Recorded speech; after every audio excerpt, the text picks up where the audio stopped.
I'm William, and in this video I'll be making the case for why you should read In Cold Blood by Truman Capote. It's about some real crimes that happened, some real murders that happened in western Kansas in the mid-20th century, so about 60 years ago at the time that this video was recorded.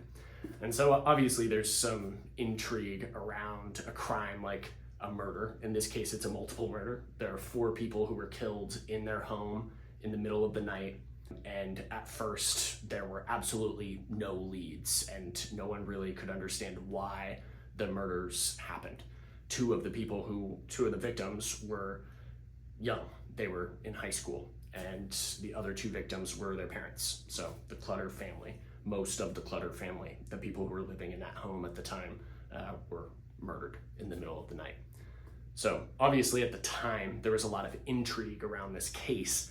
And then once the main suspects were actually arrested, then the press only grew from there. And Truman Capote, who was already solidly within the literary scene when this case was, hitting the national radar, he did an exhaustive amount of research. He conducted tons of interviews and got to know the people who are directly involved in this case very well.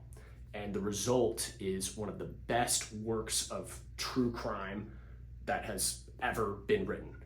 Every bit of true crime that comes after this, or every work like True Detective that is directly inspired by true crime narratives and accounts, owes a debt to In Cold Blood by Truman Capote. And so for that reason alone, I highly recommend reading this because of its influence. If you've ever listened to a murder podcast and loved it, or if you've ever watched maybe a serial TV show that's about, kind of violent crimes and enjoyed just kind of the episodic nature of those shows, the form of the way that these sorts of stories are told is directly informed by In Cold Blood. Page by page, this is a gripping, thrilling read. It reads like a page turner or a literary thriller of sorts as you're going through. But the main thing I'd like to point out about this book, and this is what makes it so great, is that it is a true account of a multiple murder, but also of its consequences. And so as the story unfolds, we get into the heart of some of the gnarliest issues that still face American society today. Hell, every society, such as what do we do with murderers? What is the proper punishment for someone who does something like, show up at a house in the middle of the night and murder every person there with a shotgun? What do we do with a person like that? The main suspects, and I don't want to give too much away about them because I want you to have a really good time just kind of uncovering all of the details of the case as you go along. That's kind of part of the fun of the story.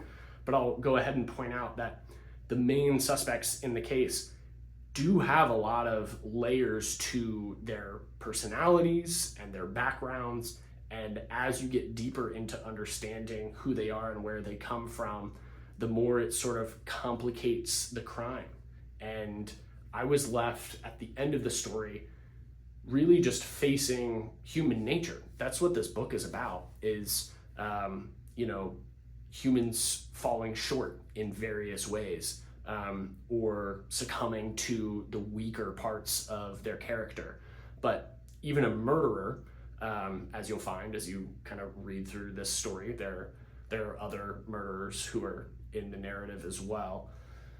Even a murderer has some charming aspects of their personality and some, I don't want to say redeeming qualities, but some good qualities. This is a bit of a longer read. It's about 400 pages, but it's not dense in any way. I found it to be sort of a page turner. Always the literal meaning of a sentence is very clear, and it's a really engaging story. A large part of why this book became so well known and has stood the test of time so well is because of how well the account is written by Truman Capote.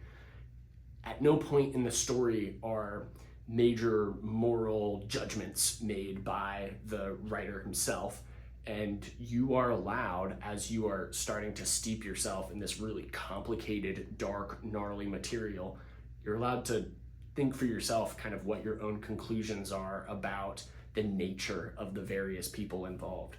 You're given all the facts, and that's part of the fun of reading this story, is you get the entire case, you get every bit of evidence that's key to the case to consider for yourself. I hope this video encourages you to pick up this book and read it. I hope you enjoy it as much, at least, as I did. I found it to be a really great way to spend a week at the beach. I took some much needed time off from work here this past week. Thank you for watching. If you enjoyed the video, please leave it a like. That always goes a long way. And happy reading, whether the next book you pick up is In Cold Blood or something else.